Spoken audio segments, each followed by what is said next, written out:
Muy buenas tardes, amigas y amigos de Brújula Internacional. Siempre está ahora el recorrido por los escenarios internacionales con el choque de las imágenes y la fuerza de las palabras. Sigue el mundo con la tristeza de la despedida del Papa Francisco.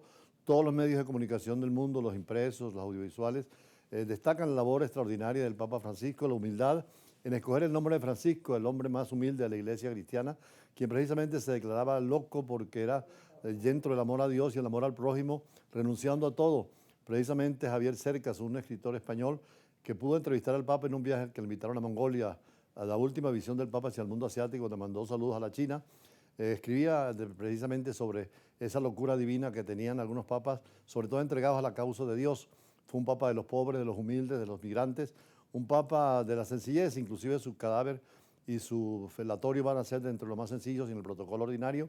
Además de la urna no tendrá las tres maderas y también plomo que siempre tenían los papas, sino una madera muy simple y un enterramiento absolutamente tranquilo, sin el protocolo, porque siempre renunció desde que fue papa a los lujos que da la posición, y además ha conmovido al mundo, cristiano, musulmán, incluso el mundo asiático, africano, otras religiones, otros cultos, incluso la China, de eso vamos a hablar más adelante en la editorial. Hay un sentimiento de tener a alguien que quiso abrir las relaciones con China y fue posible, pero naturalmente dentro de esto tenemos que ver quién es el sucesor del Papa, porque el resultado del cónclave, que es cónclave con llave, donde se encierran por un tiempo hasta que elijan al Papa, el sucesor del Papa siempre es imprevisible, es un misterio, por lo que cualquier pronóstico es arriesgado, pero los observadores suelen mencionar por lo menos 15 cardenales cuya voz sería decisiva para la votación, y en ese sentido nosotros nos acercamos porque en la Iglesia, con los 260 papas que ha habido, cualquier papa es inspirado por el Espíritu Santo, pero son hombres los que deciden el futuro de la Iglesia. Desde Pedro, el primer papa, hasta el Papa Francisco, ha sido una continuidad permanente, pero no con tantas reformas como lo hizo el Papa Francisco en el ayornamiento de la Iglesia a la sociedad. Veamos estos cardenales que son tan importantes en el cónclave y que van para formar parte de la elección del Papa. Venezuela, por cierto, no estará presente con los cardenales para votar porque tiene más de 80 años los dos cardenales venezolanos, pero sí hay muchos de América Latina, de África y Asia. Ojalá sea uno del tercer mundo, aunque todo se orienta más al italiano Parolin, quien es el hombre segundo del Vaticano. El tercero es un venezolano, pero por supuesto no es cardenal el que está en Roma, pero allí es la iglesia eterna, la misma de Jesucristo, que celebró la resurrección de Dios, pero a la vez la muerte del Papa, dejando un ejemplo extraordinario. La muerte del Papa Francisco dará inicio a una serie de actos protocolarios.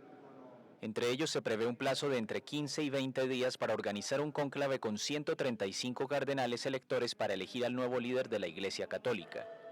Ya sean diplomáticos, hombres de terreno, teólogos o mediadores, hay 15 cardenales cuya voz será decisiva durante la votación y que los observadores suelen presentar como papables, es decir, como favoritos para suceder a Francisco.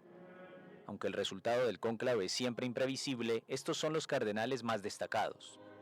Pietro Parolin de Italia, un diplomático de 70 años de gran experiencia y que ejerció como secretario de Estado número 2 del Vaticano durante casi todo el pontificado de Francisco. Pierbattista Pizzaballa, patriarca latino de Jerusalén. Este franciscano y teólogo italiano de 60 años habla hebreo e inglés y en septiembre de 2023 se convirtió en el primer patriarca de Jerusalén en ejercicio, la más alta autoridad católica de Oriente, en ser cardenal. Sus repetidos llamados a la paz en Gaza lo pusieron en primer plano. Matteo Maria Zuppi, arzobispo de Bolonia de 69 años, es un discreto y experimentado diplomático que lleva más de 30 años realizando misiones de mediación política en el extranjero. Fue enviado especial del Papa Francisco para la paz en Ucrania y aboga por la acogida de migrantes y de los fieles homosexuales en el seno de la Iglesia. Claudio Guccherotti, diplomático de 69 años, excelente políglota, ha sido embajador de la Santa Sede en varios países de Europa Oriental. Es desde 2022 el prefecto del Dicasterio para las Iglesias Orientales. Jean-Marc Cavellin, de 66 años, nació en Argelia y pasó casi toda su vida en Marsella, ciudad de la que es arzobispo y desde donde aboga por el diálogo interreligioso y por la defensa de los migrantes, dos pilares del pontificado de Francisco. Es presidente de la Conferencia Episcopal de Francia. Anders Arborelius, un luterano sueco de 75 años que se convirtió al catolicismo en un país de abrumadora mayoría protestante, pero que es también uno de los más secularizados del mundo. Mario Grech, de 68 años, obispo de Gozo, la segunda isla más grande de Malta, desempeñó un papel clave durante el sínodo sobre el futuro de la Iglesia, convocado por Francisco y que deliberó sobre temas como el lugar de las mujeres y los divorciados vueltos a casar. Peter Erdo, arzobispo de Budapest de 72 años, es un austero intelectual renombrado por sus conocimientos teológicos y su apertura a otras religiones. Tiene opiniones muy conservadoras tanto sobre los divorciados vueltos a casar como sobre las parejas del mismo sexo. Jean-Claude Ollerich, de 66 años, arzobispo de Luxemburgo y cardenal jesuita como Francisco, es miembro de los dicasterios de Cultura y de Educación y del de Diálogo Interreligioso. Se le conoce como un teólogo firme sobre el dogma, pero abierto sobre los cambios sociales, al igual que el Papa argentino. Antonio Tagle, de 67 años, exarzobispo de Manila, no ha dudado en criticar a la Iglesia Católica por sus fallos, especialmente en los casos de pederastia. Está en primera línea de la defensa de pobres, migrantes y personas marginadas, hasta el punto de ganarse el apodo del Francisco Asiático. Charles Maung-Bo, presidente de la Federación de Conferencias Episcopales de Asia, es el primer y único purpurado de su país. Este salesiano de 76 años llamó al diálogo y a la reconciliación en una Birmania sumida en conflictos. El ganés Peter Turkson, de 76 años, es uno de los cardenales africanos más influyentes. Es considerado a menudo como el favorito para convertirse en el primer papa negro de la Iglesia. Fridolin Ambongo, de 65 años, una voz importante del movimiento por la paz en su país natal, la República Democrática del Congo, podría recabar los votos de los cardenales conservadores. Ha cuestionado la autorización del Papa Francisco a la bendición de parejas homosexuales. Robert Francis Prevost, de 69 años, es el prefecto del poderoso dicasterio para los obispos. Nativo de Chicago, fue misionero en Perú y obispo emérito de Chiclayo, en el país andino. Preside la Pontificia Comisión para América Latina. Timothy Dolan, de 75 años, jefe del poderoso arzobispado de Nueva York, tiene una gran presencia en las redes sociales. Entre 2002 y 2009 coordinó la lucha contra la pederastia en la diócesis de Milwaukee, en Wisconsin. Ha habido mucha literatura con respecto a la muerte del Papa Francisco y el sucesor. Muchos apuntan sobre Tagle, el cardenal de Filipinas, que es una apertura celasia. Precisamente hoy hicimos el editorial sobre el Papa y China, porque China se presenta con la gran oportunidad después de los cambios. Muerto Mao Zedong con Deng Xiaoping, se abrió otra vez a las creencias antiguas del taoísmo, del budismo y del hinduismo y por supuesto la libertad de culto. En China hay una iglesia silenciosa, callada, oculta, pero también hay una iglesia oficial católica reconocida por el Estado. Y el Papa Francisco estaba empeñado en abrir las relaciones diplomáticas con China. Había un problema grave que era el reconocimiento de Taiwán, que el Vaticano lo reconoce, aunque la Unión Europea no. Sin embargo, el tema de China, con su inmenso potencial, porque el budismo no es una religión, ni el hinduismo es más que todo una moral, una práctica social. Y es fácil. Yo vi como embajador en Corea en los 3 años que estuve, cómo el pueblo coreano, que era también budista o taoísta, se fue convirtiendo al cristianismo y hoy cuando uno llega a Seúl, a la capital de Corea, ve cruces en todas partes y un culto y una fe y un fervor extraordinario. ¿Qué pasará en China? Seguramente ahora con los cambios, la apertura, a lo mejor el cristianismo tiene más entrada.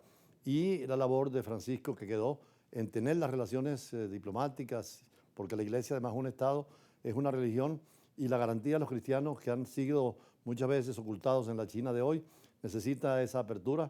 Por eso el editorial y más adelante con los invitados tocaremos este y otros temas de la agenda internacional. Ya venimos.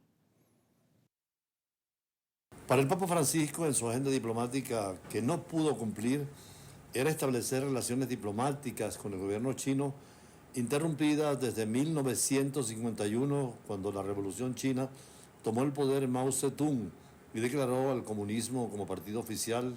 Y dentro del materialismo histórico y dialéctico negó la posibilidad de la religión y de la práctica del catolicismo, que tenía mucha aceptación desde la influencia occidental en ese continente. El Papa Francisco inició negociaciones con el gobierno chino para el reconocimiento de autoridades oficiales que seguían siendo católicas, pero también la libertad de la iglesia silenciosa oculta en China.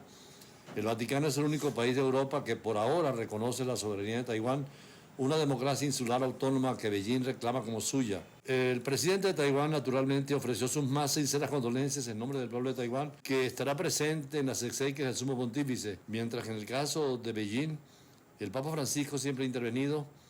Ha sido constante su preocupación con los obispos designados por Beijing hasta que las dos partes llegaron a un acuerdo bajo el Papa de Francisco en el 2018, con la intención del Papa Francisco de influenciar al gobierno chino para permitir la Iglesia Católica de todo el mundo.